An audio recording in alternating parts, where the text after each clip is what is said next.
Hello, welcome back to my channel. Thank you very much for watching. Here is my wrap up for February. I'm actually filming this kind of in the middle of February. It's the 20th when I'm filming it today, and I've already read 5 books. And the reason I'm filming it today is because I'm going on holiday in a few days and it's going to be impossible to A, take all these with me, B, film it, so I thought I'd do this one early. And March is probably going to be a mammoth month because there are 2 weeks of holiday in it. So hopefully next month there will be tons of books. But I think 5 is a pretty respectable amount of books to get read by the 20th of a month. So first up, the first book I read this month is called The Promise by Katerina Diamond. I hadn't read any of Katerina Diamond's DS Imogen Grey books before, so this was a completely new one to me. I feel like maybe I should have started at the beginning, although one thing that Katerina Diamond does do really well is kind of fill you in on the backstory of the characters so that you don't have to have read the previous book. This book is a thriller and it is set in current day, and there is this kind of game, like a social media game that everybody's playing, and it turns out that it looks very much like a serial killer is using this game to find vulnerable women and to make them fall in love with him, and then he kills them. And I found this book was enjoyable. I read it quickly, but I felt like it was a bit flat and some of it was a bit unbelievable, and I wasn't particularly scared. I generally like a thriller to really kind of scare me, to make me feel uncomfortable, which it doesn't take much because I get scared very easily. But this didn't really kind of scare me or grab me or thrill me. But I think it's a great book. I read it, I enjoyed the characters, I enjoyed the backstory of them all. I felt like it had depth, but I feel like it just was lacking something to make it kind of jump out and grab me. But fundamentally I enjoyed the book and I enjoyed the suspense. I had guessed a few of the things that were going to happen, which is always a bit disappointing with a thriller, but it is one I would definitely consider reading again. And I certainly want to go and read the beginning of the Imogen Grey books. I want to start at the beginning and work my way through and see if that helps me to maybe enjoy this one a little more when I reread it. The second book I read this month is called Leave Me by Gayle Forman, and this is about a lady called Mary Beth Klein who one day has a heart attack, and kind of completely out of the blue, completely unexpected, and obviously it changes her life. But when she comes home from this heart attack and she's back in her family home with her husband, he's brought her mother in to help care for the kids, she realises she's actually not getting any rest. I mean, I'm sure if you're a parent you totally understand that. If you are ill or anything like that, you just can't stop. So she's still ending up doing the washing up or getting the kids places or helping their children out with things. So she isn't properly recovering. She is not helping herself get better after a heart attack. And she needs to rest and recuperate and kind of find out what she wants from life, because she's sort of got stuck in a rut of her job, and you know, life is like that sometimes.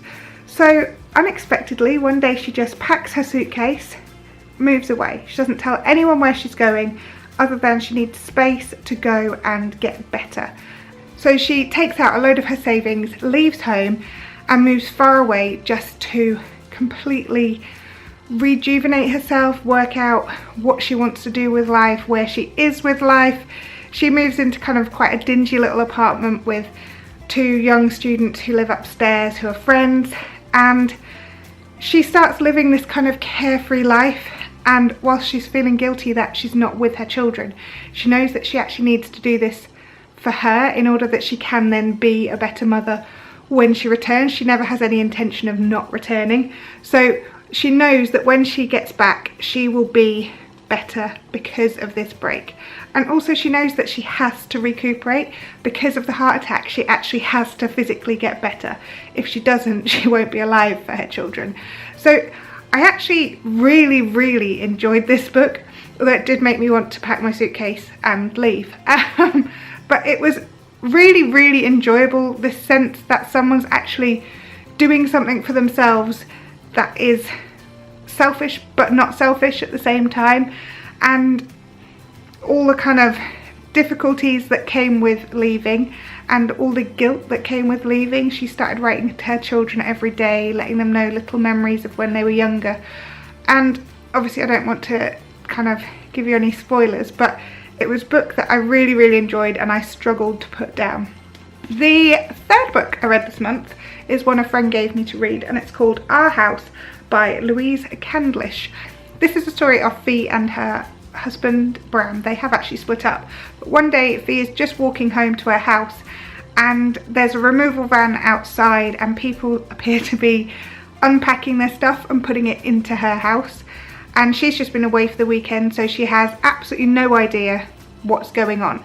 And it transpires that the people who are moving in have bought the house, and Fee obviously still thinks she lives there, so she has absolutely no idea what's going on in this situation.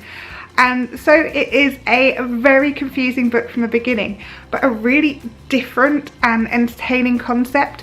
And I really liked the way it kind of started, and I liked how we kind of were thrown straight into this drama. And then as you go through, it has the kind of past Fee going through things, and then it has her speaking on like a podcast on a radio show, so the transcript of that as well. And I can't give too much away with this one, but it turns out that Bram has basically been in a bit of trouble. He lost his license, his driving license, but he continued driving, and he was then in an accident, and he didn't declare that he was there, and someone died from the accident. He is basically being kind of blackmailed in this situation, and it's a very complex idea but a very simple idea. So you also get Bram's side of the story as well. So you've got Fee's side, Bram's side, and then you've got this kind of running podcast transcript as well. I enjoyed this book. There were bits of it that I just thought were too ridiculous, and there were bits of it that I'd guessed, which was slightly disappointing, but fundamentally it was an enjoyable book, and you wanted to know what happened because the concept of it was so sort of out there. And also it made you think quite hard about how intelligent a scam can be and how it can really kind of get anyone, I guess. But I would definitely say have a read of this book. The fourth book I read this month is Everything I Know About Love by Dolly Alderton. Now, Dolly Alderton isn't someone I'd heard of before. I feel like maybe I've been living under a rock. I've seen this book before in the hardback, and then when I was heading down to London the other day, I saw it like half price, and I thought, you know what, I'll buy that, it looks good. I went down to London with 4 books. This one was an additional one, making that 5 books. I went away for 4 days thinking I would read 5 books. I read 1 book in that time, but I lugged around 4 in my suitcase. Note to self, you do not read that many books. It is an autobiography of Dolly's life as an adult and early teen and how she navigates the world. It is laugh out loud funny in parts. It is quite shocking to me in parts. I feel like maybe I don't know, maybe I should be living under the rock. I think that it was so interesting to read the different dynamics of her and her friendship groups, and it was a really light-hearted but heavy read, if that makes sense. Dolly struggled with a lot of anxiety, depression, and self-loathing really, and she also kind of spectacularly self-destructs, and there's a moment during this book where she goes and seeks kind of counselling because she doesn't understand why she does these things. It is a great take on modern life and how messy relationships are, how messy our relationships with ourselves are, how disjointed we can become, how modern day friendships work. And I really, really enjoyed reading this. It wasn't one that I'd particularly desperately wanted to read, but when I got it, I thought, yeah, this is really good. So I absolutely loved reading this. I would read it again, and I would definitely recommend it. The 5th book I read this month is called Living the Dream by Lauren Berry, and it is about 2 friends, Emma and Clementine, and also a bit about their friend Yasmin, and they are basically kind of looking for work. They're both aspiring writers. Clementine is a screenwriter and Emma is stuck in an advertising job that she absolutely hates but can't really get out of, but she wants to be a writer, and writing is her passion. She writes a blog, it has decent readership, and this book is kind of, again, about friendships, about love, about how kind of messy things can be, and about, I don't really know, this is my problem with this book.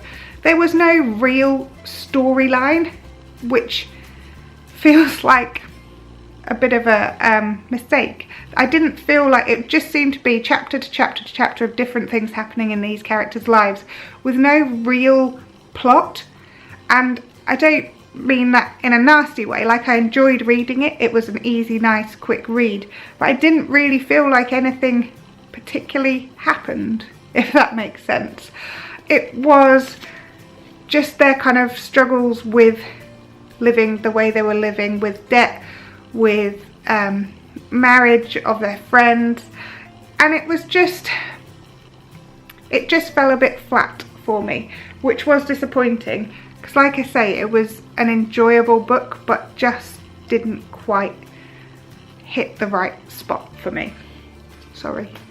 If you want to see any of my previous book reviews, I will leave one here, and I'll leave a couple in the down bar below, and a few more on the end slate, so go check them out.